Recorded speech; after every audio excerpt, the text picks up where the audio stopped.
بسم اللہ الرحمن الرحیم من جاء بالحسنة فله عشر أمثالها ومن جاء بالسيئة فلا يجزى إلا مثلها وهم لا يظلمون۔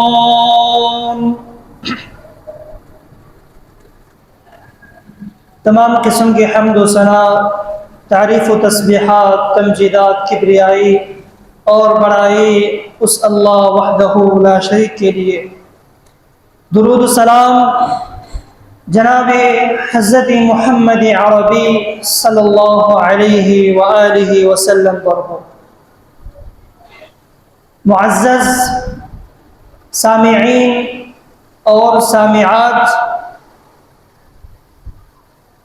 جس زمانے کے اندر، جس معاشرے کے اندر ہم زندگی بسر کر رہے ہیں، اس معاشرے کے اندر فتنے حد سے زائد ہیں، اور ان فتنوں کو ہم اپنے ایمان اور اپنے تقوی اور اپنے اللہ کی خشیت کی روشنی میں ہم دیکھتے ہیں کہ فتنہ کیسے ہم مشاہدہ کرتے ہیں اور کیسے ان فتنوں سے ہم اپنے آپ کو بچا سکتے ہیں۔ جو بندہ اللہ رب العالمین کی یاد سے غافل ہو، اللہ رب العالمین کی ذکر سے دور ہو، اور سالوں سال ایک مرتبہ قرآن کریم کو کھولتا ہو، پورے ہفتے کے اندر ایک مرتبہ نماز وہ بھی جمعے کے لیے آتا ہو، تو یہ بندہ فتنوں کو نہیں پہچانتے، ان کو معلوم نہیں ہوتا کہ فتنہ کیا ہے۔ تو آج اس مختصر خطبہ جمعے کے اندر ان فتنوں کے بارے میں ذہن نشین والے کچھ باتیں یاد کروں گا کہ ہم اس زمانے کے اندر رہتے ہوئے اپنے آپ کو فتنوں سے کیسے بچائے، اور جو مصیبت، جو امتحان، جو آزمائش ہمارے اوپر آتے ہیں، ان سے اپنے آپ کو کس طرح دور کرے۔ ہم تو سمجھتے ہیں فتنہ اسے کہتے ہیں کہ ہماری جان لے لے، یا ہمارے مال تباہ کر دے، یا ہمارے اولاد فوت ہو جائے، تو اسے فتنہ کہتے ہیں۔ لیکن حقیقت میں یہ ہماری غلط فہمی ہے۔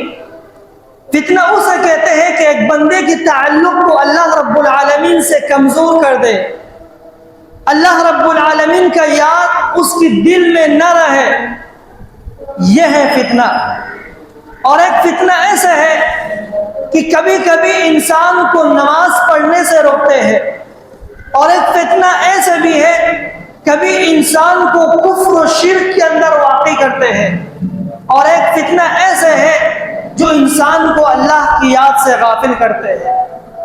فتنے کی بہت سارے مراتب ہیں، لیکن ایک بندہ جس کے دل میں اللہ کا خوف، اللہ کا ورع، تقوی ہو، وہ جب نماز پڑھتے ہیں اس نماز کی لذت کو، مٹاس کو محسوس کرتے ہیں، اور جب قرآن تلاوت کرتے ہیں تو قرآن کی مٹاس کو محسوس کرتے ہیں۔ صحابہ کرام جب قرآن پڑھتے تھے تو لڑز جاتے تھے، کام جاتے تھے، اس لیے ان کے اندر ایمان، تقوی مضبوط تھے۔ لیکن ایک بندہ قرآن پڑھتے، نماز پڑھتے، قرآن حدیث کی درس دروس میں شرکت کرتے ہیں، پھر بھی وہ قرآن و حدیث کی لذت کو محسوس نہیں کرتے، نماز پڑھنے کا لذت اس کے دل میں نہیں آ رہے، تو یہ آدمی فتنوں کو نہیں پہچانے گا۔ اگر جس کا تعلق اللہ سے دور ہو جائے، یہ فتنوں کو نہیں پہچان سکتے۔ فتنہ وہ آدمی پہچانتے ہیں کہ جس کی دل میں اللہ کا خوف ہو اور نماز کی مٹاس کو محسوس کرتے ہیں، جب بھی ایک مرتبہ سبحان اللہ کہتے ہیں تو اس سبحان اللہ پڑھنے کی لذت کو بھی محسوس کرتے ہیں کہ میں نے اللہ رب العالمین کو یاد کیا، میرے دل کو سکون ہو گیا۔ تو اس لیے صحابہ کرام کے سامنے جب فتنوں کا تذکرہ ہوتا تھا تو صحابہ کرام پریشان ہو جاتے اور حل تلاش کرتے۔ اے اللہ کے رسول اگر ہمارے زمانے میں ایسے فتنے آ جائیں تو ہم اپنے آپ کو ان فتنوں سے کیسے دور کریں، کیسے اپنے آپ کو اس فتنوں سے بچائیں؟ تو اس میں پریشان ہو گئے تھے۔ لیکن ہم پریشان کیوں نہیں ہوتے؟ ہم فتنوں کے اندر واقع ہیں ہر طرف سے، لیکن ہمارے سامنے اگر فتنوں کا تذکرہ بھی ہو جائے تو ہم پریشان نہیں ہوتے۔ صحابہ کرام ایک نماز چھوڑ دیتے، ایک نماز فوت ہو جاتے، اتنے پریشان ہوتے، اتنے اولاد کے فوت ہونے پر پریشان نہیں ہوتے۔ کیوں؟ اسلام کیا کہتے ہیں؟ مسلمان اور کافر کے درمیان فرق کرنے والا چیز وہ نماز ہے۔ تو نماز نہ پڑھنے کو وہ فتنہ سمجھتے تھے، پریشان ہو جاتے تھے، رو پڑ جاتے کہ آج میرا نماز کیوں چھوڑا۔ تو اس میں جب فتنوں کا تذکرہ ہوتا تھا صحابہ کرام کے سامنے تو وہ ڈرتے تھے اور حل تلاش کرتے۔ لیکن ہم کس چیز سے ڈرتے ہیں اس وقت؟ ہم دشمن سے ڈرتے اور ہم پشتوں سے ڈرتے ہیں، دشمن کی وار سے ڈرتے ہیں۔ جو چیز میرے ایمان کو، میرے عقیدے کو، میری توحید کو بگاڑ دے، ختم کر دے، میرے تعلق کو اللہ سے کمزور کر دے، ہم پریشان نہیں ہوتے، ہم ڈرتے نہیں ہیں۔ کیوں؟ کیونکہ ایمان ہمارے گھروں کے اندر مفت آیا ہوا ہے۔ ہم بچپنی سے مسلمان ہیں، مسلمان کے گھرانوں میں پیدا ہوا ہے، تو اس لیے ہمیں پریشان نہیں ہوتے، ہمیں دین کی قدر و قیمت نہیں ہے۔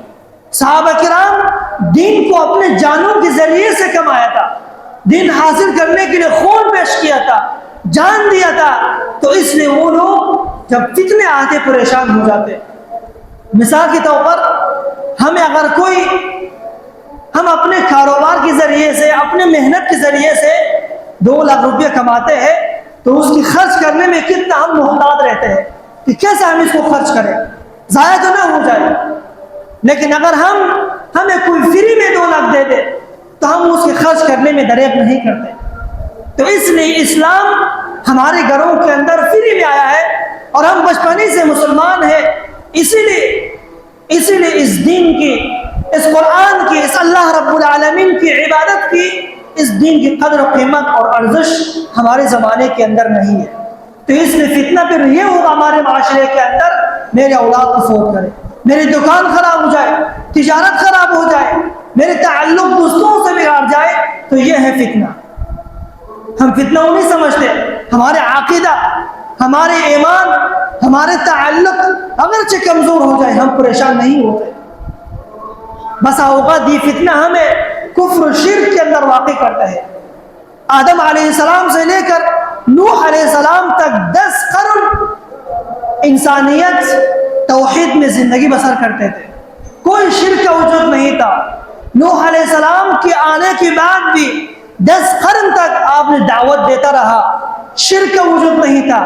لیکن 10 قرن کے بعد پھر نوح علیہ السلام کے زمانے میں کچھ لوگ وفات پا گیا، بڑے لوگ تھے، جب وفات پا گیا نوح علیہ السلام کے زمانے کے بعد شیطان نے، ابلیس نے لوگوں کے سامنے ایک بات کہا، یہ تمہارے بزرگ تھے، اچھے لوگ تھے، کیا ہوگا کہ ان کی تصویروں کو، ان کی شکلوں کو تصویر بنا کر اپنے گھروں کے اندر لٹکا دینا اور ان کو دیکھ کر آپ یاد کریں گے، ان کو، ان کے لیے دعا کریں گے۔ شیطان نے لوگوں کو دھوکہ دینے کے لیے آہستہ آہستہ یہ نسل بھی گزر گیا، اگلے نسل آ گیا، تو ان تصویروں کو پوجا کرنے کے لیے سامنے رکھتے تھے، ان کے سامنے نظر و نیاز کرتے تھے، اور یہ آج تک چلتا ہوا حال ہے۔ یہ فتنہ ہے، یہ فتنہ ہے جو لوگوں کو ایسے آزمائشوں میں ڈالا ہے جو لوگ ان کو فتنہ نہیں سمجھتے۔ ہم جو اسراف کرتے ہیں، جو ایک تصویر بنا کر دیواروں پہ لٹکاتے ہیں، کتنے پیسہ لگتے ہیں اس میں، لیکن اگر ہم اس کو کسی غریب کے اوپر خرچ کریں تو اس کا ثواب حد درجے زائد ہوگا۔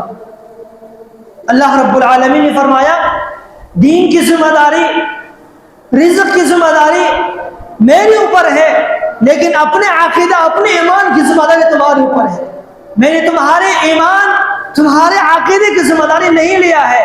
من حیث مسلمان ہمارا عقیدہ یہ ہونا چاہیے، رزق، روزی اللہ رب العالمین کے ہاتھ میں ہے، جہاں پہ ہوں گے ہم، اللہ ہمیں کھلائے گا، لیکن یہ بات کہنا آسان ہے، اس پر عمل کرنا بڑا ہی مشکل ہے۔ اللہ رب العالمین فرماتے ہیں من جاء بالحسنۃ فلہ عشر امثالھا، جو قیامت کا دن ہوگا ایک نیکی اللہ کے سامنے پیش کر لایا صاف ستھرا، اللہ رب العالمین 10 برابر کر کے اس کو جنت میں داخل کرے گا۔ تو صحابہ کرام کے سامنے جب ایسے فتنوں کا تذکرہ ہوتا تھا تو پریشان ہوتے تھے، حل تلاش کرتے۔ ایک دن نبی صلی اللہ علیہ وسلم صحابہ کرام کے سامنے بیٹھے ہوئے تھے، آپ نے فرمایا کیف بکم وبزمان یوشک ان یأتی یغربل الناس فیہ غربلة وتبقى حثالة من الناس قد مرجت عہودهم واماناتهم فشبک بین اصابعہ۔ نبی صلی اللہ علیہ وسلم نے ایک دن صحابہ کرام کے سامنے بیٹھ کر فرمایا اے میرے صحابہ، کیا حالت ہوگا، ایسے زمانہ آئیں گے کہ جو فتنہ ایسے آئیں گے کہ لوگوں کو چھانا جائے گا، ایسے فتنے ہوں گے لوگوں کو چھانا جائے گا، لوگ اختلاف کریں گے، ایک دوسرے سے لڑیں گے، جھگڑیں گے، اور ایسے فتنہ آئیں گے جو قد مرجت عہودہم، لوگوں کو چھانا جائے گا اور گٹیا لوگ جو ہے اوپر رہ جائیں گے اور جو اچھے لوگ ہیں وہ نیچے گر جائیں گے، اور جو لوگ اوپر رہ جائیں گے یہ لوگ، اللہ کے رسول فرماتے ہیں قد مرجت عہودہم واماناتہم، یہ امانت میں بھی خیانت کریں گے، دھوکہ بھی دیں گے، فریب بھی کریں گے، جھوٹ بھی بولیں گے، اور یہ زمانہ آئیں گے۔ یہ نبی صلی اللہ علیہ وسلم کی پیشین گوئی ہے۔ میں سمجھتا ہوں یہ زمانہ دھوکے کا زمانہ، فریب کا زمانہ ہے، امانت میں خیانت ہر ایک گناہ اس دور کے اندر موجود ہے۔ یہ نبی صلی اللہ علیہ وسلم کی پیشین گوئی ہے۔ فرماتے ہیں لوگوں کو چھانا جائے گا اور اچھے لوگ نیچے گر جائیں گے۔ مسلمان اس وقت اس کو پتہ چلے گا جب فتنہ آئیں گے، جب فتنہ نہیں ہوں گے سب مسلمان ہوں گے، سب ایماندار ہوں گے، سب نمازی ہوں گے، لیکن جب فتنے آئیں گے، فتنوں کے دور میں پتہ چلے گا کہ کون عقیدے میں پکا ہے، کون اللہ کو صحیح سے یاد کرنے والا ہے۔ قد مرجت عہودہم واماناتہم، کہ اس زمانے کے اندر لوگوں کی امانت میں بھی خیانت ہوں گے اور عہد کریں گے، عہد میں بھی دھوکہ دیں گے، جھوٹ بھی بولیں گے، ایک دوسرے کا حق بھی کھائیں گے، مال بھی کھائیں گے۔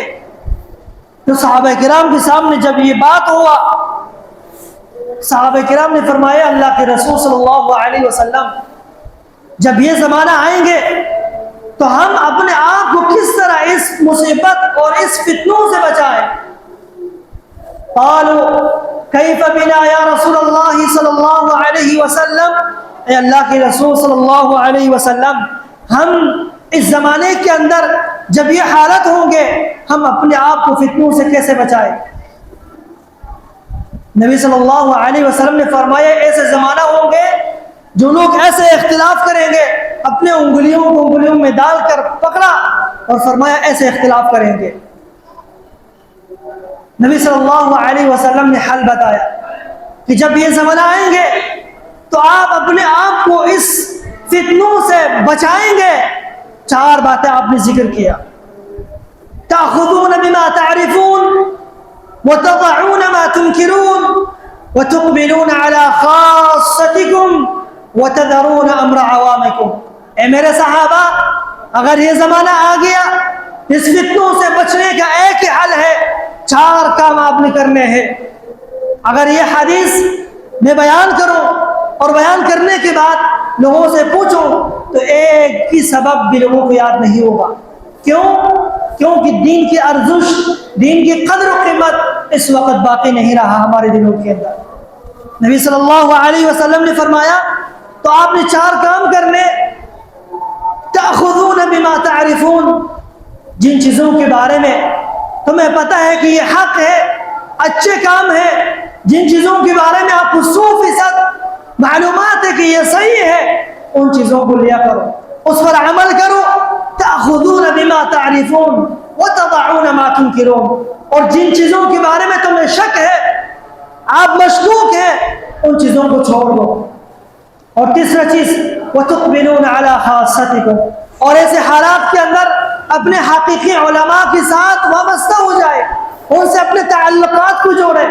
اور چوتھا چیز وَتَذَرُونَ أَمْرَ عَوَامِكُمْ، لوگوں کے معاملات کو چھوڑ دیں اپنے حال پر، لوگوں کے پیچھے مت پڑنا کہ لوگ کیا کر رہے ہیں، لوگ کیا کہہ رہے ہیں آپ کو، لوگوں کو چھوڑ دو، آپ اپنی حالت کو دیکھو، ان 4 کام کرو تو ان حالات کے اندر، ان فتنوں کے اندر آپ اپنے آپ کو بچا سکتے ہیں۔ تو اس لیے نبی صلی اللہ علیہ وسلم جب یہ باتیں صحابہ کرام کے سامنے بیان فرمایا، صحابہ پریشان ہونے لگے، سوال کرنے لگے کہ ہم اپنے آپ کو اس فتنوں سے ہم کیسے بچائیں۔ ہماری زندگی کے اندر، ہمارے معاشرے کے اندر قرآن، حدیث، نماز، جنت، جہنم، یہ بات کی بات ہے، یہ بات کی بات ہے، یہ سارے باتیں غلط ہیں، یہ کون کہہ رہے ہمیں؟ لیکن یہ باتیں نبی صلی اللہ علیہ وسلم کی پیشن گوئی ہے، کیسے معاشرہ آئیں گے، اور وہ معاشرہ آ بھی گیا ہے کہ لوگ دھوکہ بھی دیں گے ایک دوسرے کو، ایک دوسرے کا مال بھی کہیں گے، جھوٹ بھی بولیں گے، امانت میں خیانت بھی کریں گے۔ نبی صلی اللہ علیہ وسلم نے فرمایا لا ایمان لمن لا امانت لہ، اس شخص کا ایمان نہیں ہے جس کے پاس امانت رکھی جائے اور امانت کو خیانت کرے۔ ولا عہد لمن لا دین لہ، اس کے پاس دین نہیں ہے جو دھوکہ دے لوگوں کو، دھوکہ دے کر لوگوں کو فریب کرے۔ یہ نبی صلی اللہ علیہ وسلم کی پیشن گوئی ہے۔ تاخذون بما تعرفون، شک والے چیزوں کو چھوڑ دو، اور یہ اس وقت ہے جب آپ کے سامنے کوئی معاملہ آتے ہیں، آپ مشکوک ہیں اس چیز کے بارے میں، ان چیزوں کو چھوڑ دیں۔ دع ما یریبک الی ما لا یریبک، نبی صلی اللہ علیہ وسلم نے فرمایا جن چیزوں کے بارے میں آپ کو شک ہے چھوڑیں اس کو، اور جن چیزوں کے بارے میں آپ کو 100% حقیقت معلوم ہے اس پر عمل کرو۔ وتضعون ما تنکرون، ابو داؤد کے اندر حدیث ہے، نبی صلی اللہ علیہ وسلم نے فرمایا لا تكن احدكم امعة ان احسن الناس احسنت وان اساءوا وسأت، وطنوا انفسكم ان احسن الناس احسنوا وان اساءوا فاجتنبوا، لوگوں ایک دوسرے کا دم مت بنا کرو، ایک دوسرے کا دم مت بنا کرو۔ لا تكن احدكم امعة، اگر وہ شخص کا ہے کہ میں فلاں کے ساتھ اچھائی کروں گا، آپ بھی اچھائی کرو، فلاں کے ساتھ برائی کروں گا، آپ بھی برائی کرو، نہیں، ایسا نہیں کرنا۔ لا تكن احدكم امعة، ایک دوسرے کا دم مت بنا کرو۔ ان احسن الناس احسنوا وان اساءوا واسأتوا فاجتنبوا، ان چیزوں سے اجتناب کرو، ایسے حالت سے پرہیز کرو۔ وطنوا انفسکم، ایسے حالات کے اندر اپنے نفس کو قابو رکھو، آپ اپنے نفس کو قابو رکھو، فتنوں سے بچنے کی کوشش کرو۔ وطنوا انفسکم، اور تم نے یہ کہنا ہے لوگوں کے ساتھ میں اچھائی کروں گا، اگر لوگ مجھ سے برائی کریں میں ان کے ساتھ برائی کے طریقے میں پیش نہیں آؤں گا۔ علی بن ابی طالب فرماتے تھے الناس ثلاثۃ، لوگوں کی 3 قسم ہے، اور آج معاشرے کے اندر 3 قسم کے لوگ رکھتے ہیں۔ فعالم ربانی، سب سے پہلے لوگ وہ ہیں عالم ربانی، اللہ سے ڈرنے والے عالم ہیں جو اللہ رب العالمین سے حقیقی ڈرتے ہیں۔ ومتعلم علی سبیل النجاة، اور دوسرے قسم وہ ہے جو دین سیکھنے والے ہیں، طالب علم ہے اور یہ نجات پانے والے ہیں۔ اور تیسرے قسم وہمج رعاع اتباع کل ناعق، اور تیسرے قسم کے لوگ ہمج رعاع کہتے ہیں، وہ گھاس جو بیل گائے وغیرہ کھاتے ہیں اور نیچے کچرا بچ جاتے ہیں، اسے ہمج کہا جاتا ہے، یعنی وہ کچرا ہے۔ تیسرے قسم کے لوگ وہ کچرا ہے جو یمیلون مع کل ریح، جس طرف سے ہوا موڑتے ہیں اسی طرف یہ موڑتے ہیں۔ لم یستلزئ بنور العلم، علم سے فائدہ نہیں اٹھاتے۔ ولم یلجأ الى رکن وثیق، اور کوئی اچھے چیز کی طرف بھی تکیہ نہیں لگاتے۔ اس کا مطلب کیا ہے؟ لوگوں کی 3 قسم ہے، ایک وہ لوگ ہیں جو اللہ سے ڈرنے والے ہیں، وہ علماء ہے، اور دوسرا قسم وہ طالب علم ہے جو دین سیکھنے والا ہے۔ اس میں مراد نہیں یہ صرف طلباء ہے، ہر وہ شخص جو دین سیکھتے ہیں اور دین کے بارے میں کوشش کرتے ہیں وہ سب نجات پانے والا ہے۔ اور تیسرا قسم علی بن ابی طالب فرماتے ہیں وہ ہمج رعاع ہے، وہ عوام ہے، وہ ایسے جاہل لوگ ہیں جو ہر ایک کی بات کو سن کر اسی کی طرف جاتے ہیں، تحقیق نہیں کرتے کہ یہ شخص کیسا ہے، یہ کس راستے کی طرف مجھے بلا رہا ہے، کیا یہ سچ ہے، کیا مجھے جہنم کی طرف تو نہیں لے جا رہی ہے۔ جہاں سے ہوا موڑتے ہیں اسی طرف یہ موڑتے ہیں، نہ علماء سے استفادہ کرتے ہیں، نہ دین کی کوئی مضبوط راستہ اختیار کرتے ہیں، بس جیسے ہی آواز آ گیا بس چلنے لگے اس کی طرف۔ تو عزیز بھائیو، یہ فتنہ اس زمانے کے اندر بہت زیادہ ہے، لوگ ہر ایک کے بارے میں مختلف مشکوک رائے رکھتے ہیں۔ تو اس فتنوں کے اندر ہمیں ان چیزوں سے اجتناب کرنے چاہیے اور 4 کام کرنے چاہیے۔ سب سے پہلے اچھے کاموں کو لیا کرے اور منکرات کو چھوڑے، جن چیزوں کے بارے میں ہمیں حقیقت نہیں ہے، آپ کو شک ہے، چھوڑ دے اور حقیقی علماء کے ساتھ وابستہ رہے۔ اور چوتھا چیز، لوگوں کی باتوں کو چھوڑے، عوام کی کام کو اپنے حالت پر چھوڑ دے۔ آپ اپنے آپ کو بچائے اس فتنوں کے اندر۔ جو آزمائش، جو مصیبت، جو پریشانی ہمارے اوپر آتے ہیں، یہ وجہ کیا ہے؟ یہ ہمارے گناہوں کا نتیجہ ہے۔ اس لیے اللہ فرماتے ہیں مسلمان ہو کر بھی شرک کرتے ہیں۔ سورۃ یوسف میں اللہ فرماتے ہیں وما اکثر الناس الا وهم مشرکون، اکثر لوگ اللہ پر ایمان رکھتے ہیں پھر بھی شرک کرتے ہیں۔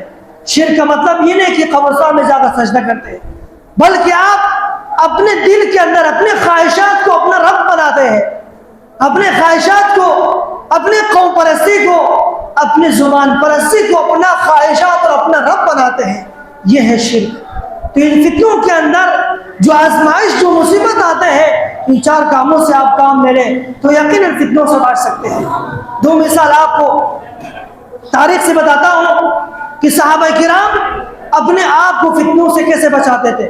جب فتنہ آتے تھے صحابہ کرام پریشان ہوتے تھے اور ایسے لوگوں کی حالات کو دیکھ کر ایسے فتنوں سے اجتناب کرتے تھے۔ عثمان رضی اللہ تعالی عنہ کی شہادت کا واقعہ آپ کو علم ہے، بہت مظلومانہ شہادت ہے اور لمبا طویل قصہ ہے ان کا۔ ان کی شہادت کے بعد صحابہ کرام آپس میں کچھ اختلافات میں پڑ گئے، بعض صحابہ کنارہ کش ہو گیا، بعض صحابہ اس جھگڑے میں، اس مباحثے میں شریک ہو گیا۔ کچھ لوگ آ گیا عبداللہ بن عمر رضی اللہ تعالی عنہما کے پاس، فرمانے لگے آپ تو عظیم شخصیت ہیں، آپ عظیم عالم دین ہیں اور صحابہ کے اندر آپ کا قدر و قیمت، آپ کا عظمت بہت اونچا ہے، آپ اس معاملے میں حصہ کیوں نہیں لیتے؟ آپ اس جھگڑے میں، اس بحث میں آپ شریک کیوں نہیں ہوتے؟ آپ بھی اس میں شرکت کریں۔ آپ نے کیا خوبصورت جواب فرمایا، اور وہ جواب میں سمجھتا ہوں آج کل ہر ایک انسان کے لیے لازمی ہے۔ آپ نے فرمایا اے میرے دوست، من قال حی علی الصلاۃ اجبتہ ومن قال حی علی قتل اخیک المسلم فلا۔ اے میرے بھائی، اگر کوئی مسلمان مجھے یہ کہے کہ آؤ نماز کی طرف، میں نماز کے لیے آ جاؤں گا، کیوں؟ مجھے پتا ہے کہ یہ کامیابی ہے، اس میں حق کے راستہ ہے، یہ جنت کا راستہ ہے اور اس میں انسان کامیاب ہو جاتے ہیں۔ لیکن اگر مجھے کوئی یہ کہے اے بھائی آ جاؤ اپنے بھائی مسلمان کے قتل میں شریک ہو جاؤ، یا اپنے مسلمان بھائی کے مال کھانے میں شریک ہو جائے، یا اس کو مارنے میں شریک ہو جائے، فلا، میں اس بات پر عمل نہیں کروں گا، نہیں آؤں گا۔ تو صحابہ کرام ایسے فتنوں کے اندر، ایسے آزمائشوں کے اندر اپنے آپ کو کیسے بچاتے تھے، وہ آپ کے سامنے ہے۔ جب فتنہ آ جائے، مسلمان مسلمان کو مار رہے اور مسلمان کے آپس میں جھگڑا ہے، فتنہ ہے، ایسے آزمائشوں میں آپ اپنے آپ کو کنارہ کش کریں، اپنے آپ کو دور کریں۔ عظیم جیسے صحابہ کرام اس فتنوں سے ایسے بچتے تھے۔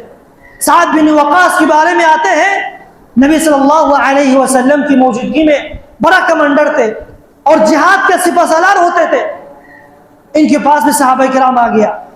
جنگ جمل اور جنگ صفین کے بعد جو بحث چڑھ گیا تھا، لوگ ان کے پاس آئے، فرمانے لگے آپ نبی صلی اللہ علیہ وسلم کا خصوصی کمانڈر تھے اور بڑا آپ جنرل تھے، مجاہدین کے پہلے صف میں ہوتے تھے، آپ اس جنگ میں حصہ کیوں نہیں لیتے؟ آپ آ جائے، صحابہ کرام کے اس اختلاف کو حل کرنے کے لیے شامل ہو جائے۔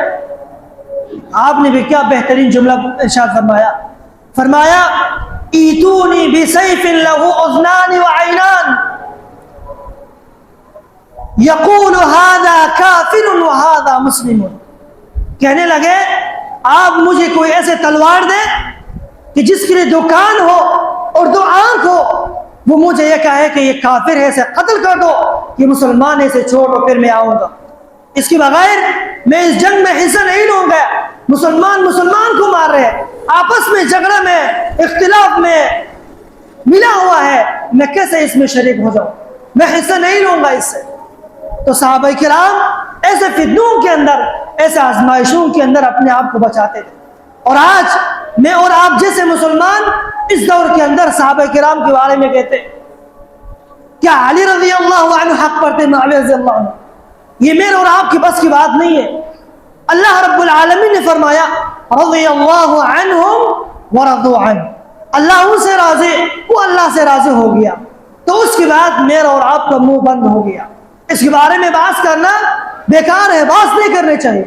تو اس لیے صحابہ کرام ایسے اختلافات میں اپنے آپ کو ایسے بچاتے تھے، اور ہم اس اختلاف کے باوجود ہر ایک صحابی کے بارے میں ایسے باتیں کرتے ہیں جو کہنے کے لائق بھی نہیں ہے۔ تو عزیز بھائیو، ایسے مشکلات، ایسے مصائب، ایسے پریشانی اور ایسے امتحانات اور ایسے اختلافات، ایسے فتنوں کے اندر آپ اپنے آپ کو ان 4 کام کے ذریعے سے بچا سکتے ہیں، اور اس کے بعد جب یہ 4 کام ہم کریں گے تو اللہ رب العالمین ہمیں ایسے فتنوں سے بچائے گا۔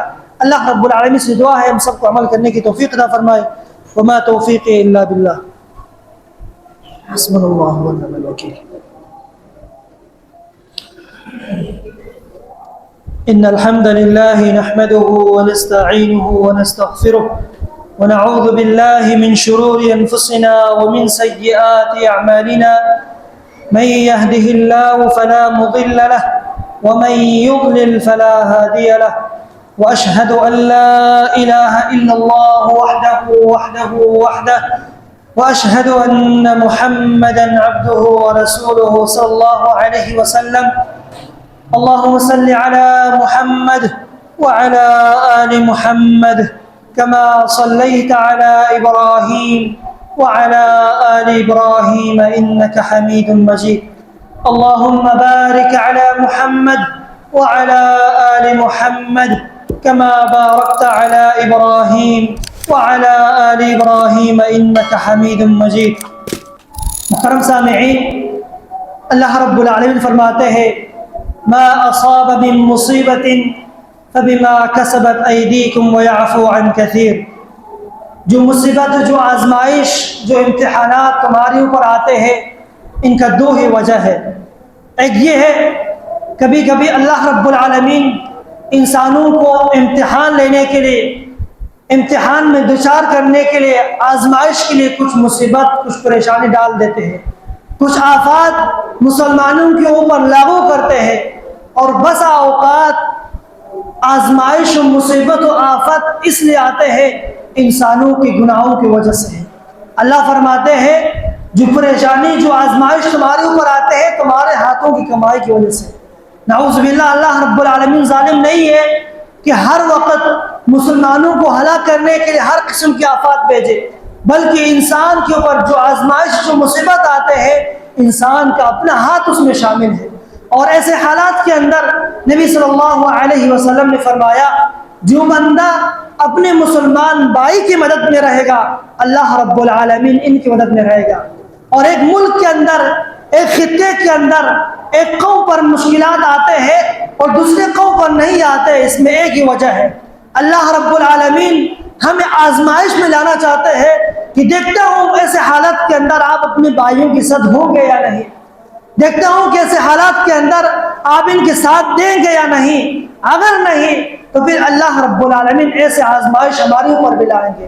تو ایسے حالات کے اندر سوشل میڈیا آپ کے سامنے، اور آپ دیکھتے ہیں کہ اس آفت اور اس پریشانی، اس آزمائش کے اندر بعض لوگ اس کا عذاب کہتے ہیں اور بعض لوگ اس کو امتحان کہتے ہیں، لیکن ایسے حالات کے اندر ہمیں ان مسلمان بھائیوں کے ساتھ میں ہونا چاہیے۔